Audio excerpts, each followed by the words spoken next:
Ito ang Honda NX500. Isa po itong adventure touring bike. At ngayong araw ay sisilipin natin kung gaano nga ba kaganda ang adventure bike na ito. Yan ang ating aalamin ngayon.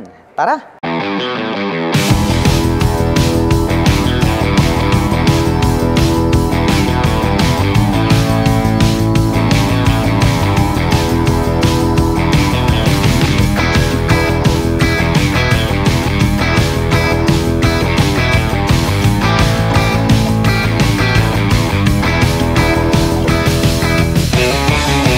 Ito naman po yung kanilang Honda NX500. Isa po itong adventure touring bike. Kaya para po dun sa mga kababayan natin na mahilig mag-adventure, saktong-sakto ito para sa inyo. Ito po palang kanyang main light. Maliit lang, no? Meron po siyang partition at meron po yung high beam and low beam. At nagkaroon po pala siya rito ng split na daytime running light sa bandang ibaba.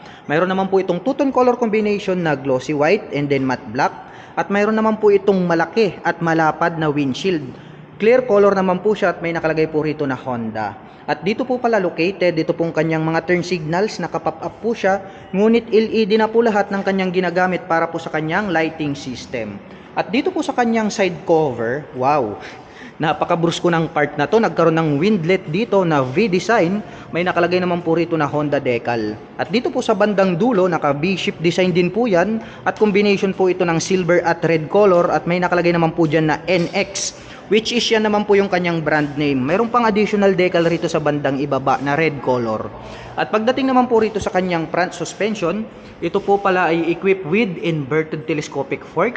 Glossy black naman po yung kanilang ginamit rito. Silipin natin kung adjustable, hindi po. Showa brand po ito pong kanyang inverted telescopic fork at nakakapagbigay po yan ng outstanding na bouncing performance. Gumagamit naman po ito ng dual rotor disc brake na flower design para po rito sa kanyang front braking system.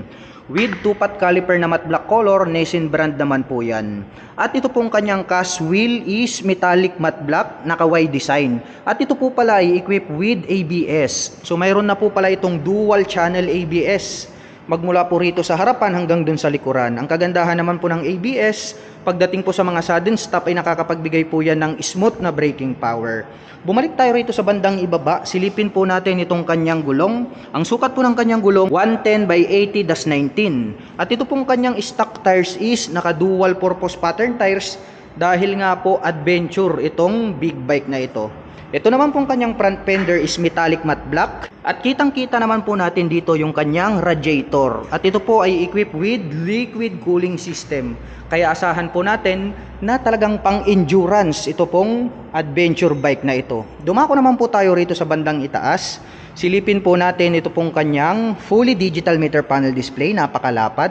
Mayroon na rin po siyang cover dito, protected po sa sun rays para makita po natin more visible kahit po na daytime.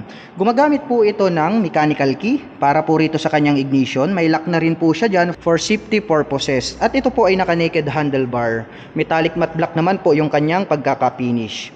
At pagdating naman po rito sa kanyang mga button selector, mayroon po itong high beam and low beam, passing light.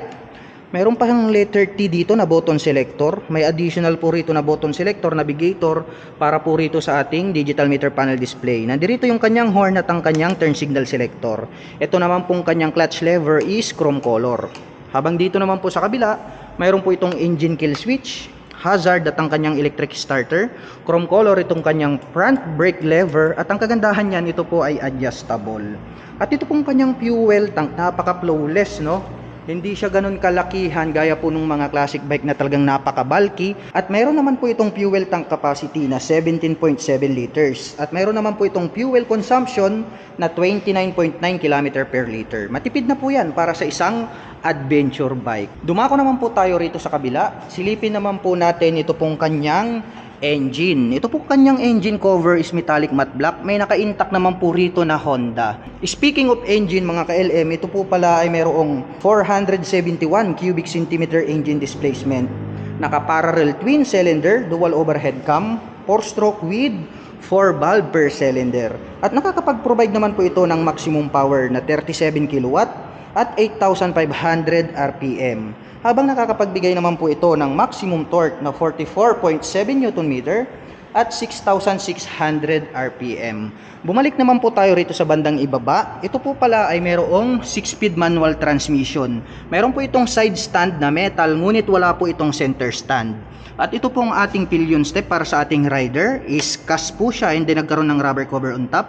The same lang din po rito po sa kanyang pillion step para sa ating back rider. Rubber cover naman po siya. At itong kanyang mga braces dito is die-cast po siya na chrome color, which is very attractive. At ang atin pong Honda NX500 ay meron po itong 834mm na seat height. Ngayon naman po ay susubukan nating sakyan para maipakita ko sa inyo kung gaano nga ba ito kataas. By the way mga ka-LM, ang aking height is just around 5'6". Makikita nyo naman, tiptoe tayo, konting-kunti lang naman. Kaya very manageable ito para sa mga tulad ko na 5'6" in height. At ito pong kanyang upuan, napakalapad. Simple lang naman siya, diretso, pa U-shape and then medyo mas mataas. Ito pong ating back rider seat. Yung kulay po nitong kanyang seat cover is black color. Malambot din mga ka-LM. At mayroon po itong napakalaki at napakatibay na integrated na grab bar. Matte black color naman po siya. Silipin naman po natin ito pong kanyang taillight. Pahaba din yung pagkakadesign, LED na po yan. At ito pong kanyang rear fender, ang kanyang nagsisilbing plate holder. Ito pong kanyang mga turn signals is nakapop up po siya, LED na rin yan. Mayroon po siyang added reflector lights dito sa gitna at mayroon na rin po siyang plate light. May Honda decal naman po na nakalagay rito sa bandang itaas. At mayroon naman po itong matte black color na chain protector. At gumagamit naman po ito ng monoshock absorber para po rito sa kanyang rear suspension. Dumako naman po tayo rito sa kanyang braking system. Ito po pala ay equipped with single rotor disc brake na flower design with single pot caliper na matte black Nissin brand. At ito pong kanyang cast wheel is metallic matte black color, naka Y design. At ang sukat naman po ng kanyang gulong rito po sa bandang likuran, ito po ay mayroong sukat na 160 by 60-17. At ito pong kanyang stock tires is naka dual purpose pattern tires. At dito po sa kanyang side profile, dito po sa bandang ibaba, mayroon po pala ritong decal na red color along with silver. At may nakalagay naman po rito na 500. Nandyan naman po yung kanyang engine displacement. At ito pong kanyang stock pipe, stainless steel po yung kanilang ginamit rito. Nagkaroon po pala rito ng additional na matte black color na cover. At ito pong kanyang heat protection guard is silver color. Ganon din po yung kanyang tip.